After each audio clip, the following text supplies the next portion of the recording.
another Saturday supplement. I noticed a few things.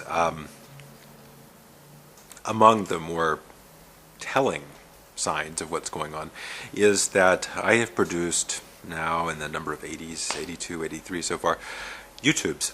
And I can quickly see by having made this many projections of my personality and my thinking, my thought processes out into the world, which is what one does in many ways, is project one's self onto the lived world of people around you. And that projection of oneself will have varying degrees of what we might call personal power. That projection of the self is how one really is lived through the world around. And some people simply do not project a great deal of their, you might say, their nature or their essence of their take on life simply remains in a very narrow sphere. And probably this fascination with ideas of celebrity, I think, is a kind of distorted and probably symptomatic kind of fascination with a projection of the narcissistic self or the projection of the ego onto the world versus, say, projecting the insightful self, what one has learned from life, and what then one acts as a reverse feedback loop back onto life. One places out into life one's life lessons.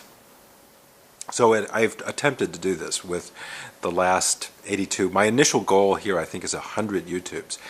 And I found as I produce more and I put more out there, and I see myself, I get reflections of myself and feedback loops in multiple states of mind, in different weather, when my mind is engaged with different ideas. I am very clear at that moment about sort of what is it that I'm projecting out into the world.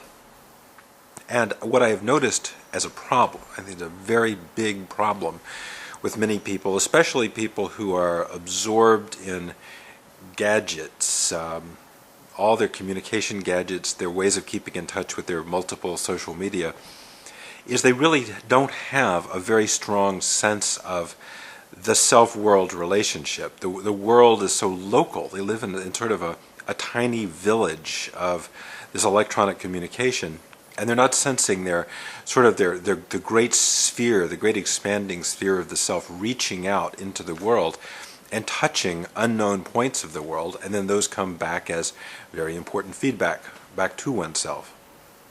So where does that leave my thinking? In my now 82 to 100 stretch, sort of my last stretch to my 100th tube, I get to see through YouTube Insight, they have statistical programs that allow you to see which of your YouTubes are the favorite ones, which ones people are watching, where in the world people are watching it, what countries or what states people are watching, what their preferences are. Even if you do not get personal feedback, you get good numerical, mathematical feedback as to what works, what are people receptive to, what's having a positive effect on the audience, where is your expansion or your projection of self having the greatest impact in the most useful ways. And so many people, especially people I find in positions of authority, corporate people in various business settings where they have command over other beings, don't seem to really get this. They haven't gone through this learning. And this has been a fascinating study of how the world of the perceiver out there, the world of the open-minded perceiver who's just taking it in and saying, yes, I want to hear this, I don't want to hear that, is now telling me through feedback loops what is of value. And it's fascinating to see that there will be a burst of a great deal of interest in what I'm saying, and then there will be a period of very little interest, and then there will be another burst, and then another period of little interest, then another burst. So I'm very attuned now to the discontinuous nature. You think that people are just going to receive your message in some kind of nice, even, smooth, linear curve. I can tell you from my YouTube Insight that isn't true. People seem to have get what you're saying in sort of flashes or moments, and then there'll be moments, I guess, where they're kind of processing it in the background. You may think what you think is your best stuff, your clearest message, your most important thing, and that might not get a lot of attention. And some other thing that you think is just kind of your run-of-the-mill, fill-in-the-gaps kind of thinking, other people may find very important or very necessary to make the next step or leap up. So that is another reason I am a very big proponent of getting a lot of yourself out there into the world, test a lot of the responses. Don't assume, which it's so easy to do, to form a little micro-belief about assumptions, right? We do this all the time. We form little assumptions that this is the stuff which is going to trigger the really powerful learning response. It may, or it may not. So I guess in my lead-off here, my first little Saturday supplement is to develop objective, feedback loop-based, highly informationally generative ways of discovering what it is that you're really contributing and what it is that people are hearing and how that's affecting them.